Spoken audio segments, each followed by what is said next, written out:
Olá pessoal, tudo bem? Professor Tony na área. E como eu havia prometido para vocês, hoje eu vou trazer uma apresentação falando, da resolução da nossa avaliação. Tá? Então, nossa última avaliação foi relativa à dilatação térmica e hoje eu vou discutir ponto a ponto as questões para aqueles alunos que ainda têm alguma dificuldade ou ficaram com dúvida em alguma questão. Então vamos lá. Primeira questão. Pergunta o que é dilatação térmica? Como nós já discutimos antes, né, e inclusive está no material de vocês, a resposta mais simples que a gente pode dar é que dilatação térmica ela é a variação das dimensões de um corpo em virtude da variação da temperatura. Né? Então, nós sabemos que, em geral, quando nós aquecemos um corpo, esse corpo ele expande, ele aumenta as suas dimensões. Tá? De forma contrária, quando nós resfriamos, né, um corpo, ele tende a diminuir as suas dimensões, tá? Em regra geral. Tem algumas exceções, mas em regra geral é isso que acontece. Então, dilatação é isso, a variação das dimensões de um corpo em virtude da variação de sua temperatura. Respondeu essa aí, 2 pontinhos ganhava. Vamos para a próxima. Questão 2. O que poderia explicar a variação nas dimensões dos corpos com a variação da temperatura? Então, aqui é o que poderia explicar. Teve alguns alunos que responderam o que era dilatação, e não era isso que estava sendo perguntado. Então, vocês têm que prestar atenção no que a pergunta, né, está sendo feita. Que pergunta está sendo feita para vocês? Então, aqui é o que poderia explicar. Lá no texto, antes de falar de dilatação linear, eu trato de forma geral o que é dilatação. E eu trago para vocês uma explicação né, que é considerada adequada dentro das teorias que nós temos, né, e que ela diz o seguinte, que todos os corpos, né, são constituídos de partículas, átomos, moléculas, né, e essas partículas elas estão em constante vibração dentro do corpo. Embora nós não conseguimos ver, né, essas partículas, elas se encontram em constante agitação, então elas estão vibrando ali. Tá? Quando nós aquecemos um corpo, nós damos energia para essas partículas, isso faz com que a vibração delas aumente. Elas vibrando mais, elas vão precisar de mais espaço, né, para se movimentarem, e vão fazer com que, isso vai fazer com que elas, de certa forma, empurrem, vamos dizer assim, né, suas vizinhas para o lado. Então elas precisam de mais espaço, então ela vai aumentar a sua vibração, vai precisar de mais espaço e vai forçar um afastamento das moléculas vizinhas. Isso vai acontecer o quê? Com isso acontece um aumento nas dimensões do corpo. Tá? E de forma contrária, também quando a temperatura diminui, a gente retira energia dessas partículas e assim a vibração delas diminui. Como elas vibram menos, elas vão precisar de menos espaço. Então vai haver uma retração, né, das dimensões do corpo. Tá? Então é isso que explica. Porque o que explicaria a variação das dimensões, né, com a variação da temperatura? É justamente isso. É a vibração das moléculas. Tá? De forma geral, as moléculas vibram mais quando o corpo está quente. Isso faz com que as dimensões dele aumentem. Se um corpo, né, nós retiramos energia de um corpo, ou seja, nós diminuímos a temperatura dele, isso diminui a energia das partículas, né, elas se agitam menos e assim as dimensões vão ser reduzidas. Tá? Questão 3. Essa questão envolvia cálculo, mas era um cálculo bem simples. Né? Teve alunos que trouxeram números que eu não sei de onde saiu, talvez foi por falta de atenção, mas a ideia principal, pessoal, é vocês olharem a questão, retirarem as informações e depois usarem essas informações, tá? Então, ó, um fio de cobre possui comprimento inicial de 50 metros, a temperatura inicial de 25 graus Celsius. Se aquecermos este fio até a temperatura de 50 graus Celsius, qual será a dilatação linear, o ΔL, né, deste fio? Considere o coeficiente de dilatação linear, o alfa, né, o coeficiente, do cobre, igual a 16 vezes 10 na menos 6 graus Celsius na menos 1. Então, considere o coeficiente de dilatação do cobre igual a este valor. Bom, e aí ele pergunta, então, né, qual será a dilatação linear do fio? Então, a primeira coisa que nós temos que fazer é retirar os dados do problema. Então, o problema nos passa que o comprimento inicial do fio é 50 metros. Então, você vai lá e escreve 50 metros, comprimento inicial. Depois ele diz que o fio ele estava numa temperatura de 25 graus Celsius e depois ele passa a 50 graus Celsius. Então ele sofreu um aquecimento, né? E essa variação de temperatura foi o quê? 25 graus positivo, né? Então ele aumentou 25 graus Celsius. Dá o coeficiente de dilatação linear, o alfa, do cobre, né? Então está aqui, 16 vezes 10 na menos 6 graus Celsius na menos 1, e ele pede o ΔL, que é a nossa variação de comprimento, tá? A dilatação linear. Então, com os dados extraídos, você vai colocar na expressãozinha da dilatação linear, onde o ΔL é igual ao comprimento inicial multiplicado pelo coeficiente de dilatação linear multiplicado pela variação da temperatura. Então, é só colocar os dados. Então, você tem como comprimento inicial 50 metros. Lembra que eu falei para vocês que o comprimento inicial e o ΔL vão ter a mesma unidade de medida? Se o comprimento inicial for em metros, o ΔL vai ser em metros, tá? Então, 50 metros, o alfa, 16 vezes 10 na menos 6 graus Celsius, na menos 1, e o ΔT é 25, que foi a variação de temperatura sofrida. Então, nós temos aqui multiplicação de números com potência, né? Como é que a gente faz, então? Nós multiplicamos as mantissas, que são aqueles números que estão na frente da potência. Aqui no caso, né, seria multiplicar o 50 pelo 16 e depois o resultado disso multiplicar por 25. E aí você, como não tem mais nenhuma outra potência de 10, você repetiria, né, a potência que se apresenta ali. Então ficaria 50 vezes 16 vezes 25 dá 20.000. 20.000 vezes o 10 na menos 6, né, que é a potência que estava ali, né, na multiplicação. Então ficaria assim, 20.000 vezes 10 na menos 6. Aí você poderia trabalhar nessa potência, né, que apresentaria um resultado, né, sem a potência no caso. Então ficaria 20.000 vezes 10 na menos 6, que vai resultar em 0,02 metros. Tá? Por que metros? Porque o comprimento inicial foi dado em metros. Então, essa questão é relativamente simples, né? E você já ganhava também mais 2 pontos com ela. Quarta questão. Então, marque V para as afirmações verdadeiras e F para as falsas.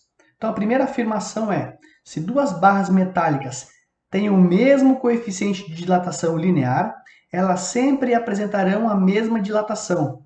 Pessoal, isso a gente já conversou. O que é importante para a dilatação linear? Comprimento inicial, coeficiente de dilatação, né, que trata basicamente de tipo de material que aquelas barras são feitas, né, e a variação de temperatura. Para duas barras terem a mesma dilatação, elas obrigatoriamente têm que ter, ou melhor, têm que apresentar o mesmo comprimento inicial, a mesma variação de temperatura e devem ser feitas do mesmo material, ou seja, elas têm que ser praticamente iguais em tudo, tá? Se eu só disser que as duas barras têm o mesmo coeficiente de dilatação, mas eu não disse que elas têm o mesmo comprimento inicial e nem disse que elas sofreram a mesma variação de temperatura, então eu não posso afirmar que elas vão ter a mesma dilatação. Então, essa afirmativa é falsa, tá? Pela simples razão. Tem muita gente que procurou na internet, né, e que lá tem respostas incorretas, que diz que a única coisa que importa é o coeficiente de dilatação linear. Errado, errado, tá? 3 fatores que são importantes para a dilatação. Segunda afirmação. A dilatação que considera apenas 2 dimensões é a dilatação superficial. Correto, né? A dilatação superficial é aquela que considera apenas 2 dimensões. Não quer dizer que o objeto ele não varia suas dimensões, né? Todas elas, né? As 3 dimensões. Mas quer dizer que nós consideramos apenas 2, né? E uma é desprezada. Então, verdadeiro. Próxima afirmação. Uma placa de alumínio apresenta um buraco. Ao aquecermos a placa, ela irá se expandir para todas as direções e o furo irá diminuir de tamanho. Pelo contrário, né? A placa ela vai se expandir para todas as dimensões e o furo vai aumentar de tamanho também, né? Então, todas as dimensões da placa com o aquecimento vão se expandir, inclusive o tamanho do orifício que se encontra nela. Tá? Então, essa alternativa é falsa. O concreto, material comumente utilizado na construção civil, apresenta um coeficiente de dilatação linear igual a 6,8 vezes 10 na menos 6 graus Celsius na menos 1, a temperatura ambiente. Isto quer dizer que o seu coeficiente de dilatação volumétrico é igual a 2,04 vezes 10 na menos 5 graus Celsius na menos 1. Pessoal, se eu quero, ou melhor, se me foi fornecido um coeficiente de dilatação linear e eu quero obter o volumétrico, eu simplesmente multiplico este por 3. Então, se eu multiplicar 6,8 vezes 10 na menos 6 por 3, eu vou achar 20,4 vezes 10 na menos 6. Se eu corrigir esta vírgula, trazendo ela uma casa para a esquerda, vai ficar justamente 2,04 vezes 10 na menos 5. Então, essa opção está correta, tá? Então, é verdadeira, beleza? E assim, cada uma dessas questões aqui, ou melhor, cada um desses itens vale 0,5, de maneira que se você acertar os 4, você tira 2 pontos. Ou tirava, né? Questão número 5 e última. Uma caixa de aço possui volume inicial de 10 centímetros cúbicos. Sabendo que essa caixa apresentou uma dilatação volumétrica, um ΔV, de 1,65 vezes 10 na menos 2 centímetros cúbicos, qual foi a variação da temperatura sofrida pela caixa? Então, ele quer saber o ΔT. E foi fornecido o alfa do aço. O que o alfa é? O alfa é o coeficiente de dilatação linear. Tá? Então, a primeira coisa que eu tenho que analisar aqui é o seguinte. Ele me forneceu o alfa do aço e eu tenho que achar o coeficiente volumétrico. Se ele me deu o linear e eu preciso trabalhar com o volumétrico, a primeira coisa que eu tenho que prestar atenção é que eu tenho que multiplicar este cara por 3. Então, na verdade, este valor aqui, não vai ser 11 vezes 10 na menos 6, mas 33 vezes 10 na menos 6 graus Celsius na menos 1, porque eu estou trabalhando com uma dilatação volumétrica, tá bom? Então, vamos para a resposta. Primeira coisa, então, retiro os dados do problema. Então, depois de coletar os dados, e você pegou ali volume inicial, variação do volume, o alfa aqui, que é o coeficiente de dilatação linear, e você multiplicar por 3, para ter o coeficiente volumétrico, vai ficar faltando justamente o que você quer, que é o ΔT, a variação de temperatura. Aí você vem e utiliza a expressão para calcular a variação de volume, dilatação, que ela é dada pelo quê? Pelo ΔV, que é igual V0 multiplicado pelo gama, que esse aqui é o coeficiente de dilatação volumétrico, e multiplicado pela variação de temperatura. Nesse ponto é onde o pessoal costuma se confundir bastante. Por quê? Porque eu preciso manipular essa expressão. Eu preciso manipular para isolar o ΔT. E aí surgem várias coisas que vocês nem acreditam, Mas qual é a ideia principal que você tem que levar, tem que ter sempre em mente? Olha, eu tenho uma expressão aqui que tem várias incógnitas ou variáveis que algumas delas eu vou substituir por valores e outras eu vou ter que, vai ser o meu objetivo de cálculo, eu tenho que calcular ela. Neste caso, eu tenho que encontrar o ΔT, tá? Então eu tenho que isolar esse cara. Eu tenho que olhar quem é que está junto com o ΔT e está fazendo o que com ele. Se você olhar aqui, você tem o V0 e tem o gama, que estão multiplicando o ΔT, que é aquilo que você quer isolar, que é aquilo que você procura. Então, se eu quero isolar o ΔT, eu tenho que passar esses caras aqui, o V0 e o gama, eu tenho que passar para o outro lado da igualdade. Se eles estão multiplicando o ΔT, eles vão passar para o outro lado, dividindo, tá? Dividindo quem? Dividindo o ΔV, certo? Então, vai ficar assim, ΔV dividido por V0 multiplicado por gama. Isso tudo é igual o ΔT que eu estou procurando. A partir daí, é só você substituir os dados conforme você já extraiu do problema. Então, você vai colocar lá, no lugar do ΔV, vai ser 1,65 vezes 10 na menos 2. Volume inicial, 10. E o gama é 33 vezes 10 na menos 6. Ah, professor, por que é 33 não 11? Porque a gente já falou que foi fornecido o coeficiente linear e você precisa utilizar o coeficiente volumétrico. Então, basta multiplicar por 3. Multiplicando isso aqui por 3 dá o 33. Tá? Beleza essa questão aí. Agora, o próximo passo é você operar essa divisão com números com potência.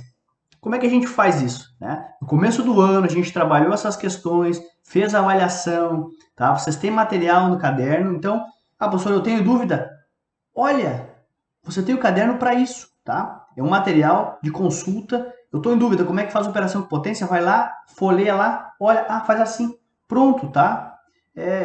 Justamente por isso que a gente trabalhou nisso do ano, para atividades como essa agora, tá? Então vamos lá. No primeiro momento eu vou deixar esse número quietinho aqui, ó. 1,65 vezes 10 a menos 2 eu vou deixar quieto, tá? Parado. E vou trabalhar com o número aqui de baixo, que é 10 que multiplica 33 vezes 10 na menos 6. Aqui eu posso multiplicar o 10 com o 33, que vai me gerar 330 vezes 10 na menos 6. Então, em cima eu vou ter 1,65 vezes 10 na menos 2, que divide, né, está dividindo 330 vezes 10 na menos 6. Tá? Então, o próximo passo qual é? É você fazer a divisão das mantiças, né? Você divide as mantiças. Professor, não me lembro o que é mantiça. O número aqui de cima, a mantiça é o 1,65. E embaixo é 330, que é a multiplicação do 10 com 33. Então, você vai dividir 165 por 330, você vai obter um resultado. Tá? Que no caso é 0,005 multiplicado por uma potência. Como é que eu vou obter esta potência? Você vai olhar lá, como é que eu faço aqui? Ó? Eu tenho no número de cima 10 na menos 2 e no número de baixo 10 na menos 6. É uma divisão de potências. Na divisão, você diminui o primeiro do segundo. Né? Então, você pega o primeiro. Quem é o primeiro? O primeiro é o menos 2. Então, vai ficar menos 2 menos quem? Menos 6. Então, vai ficar menos 2 menos 6.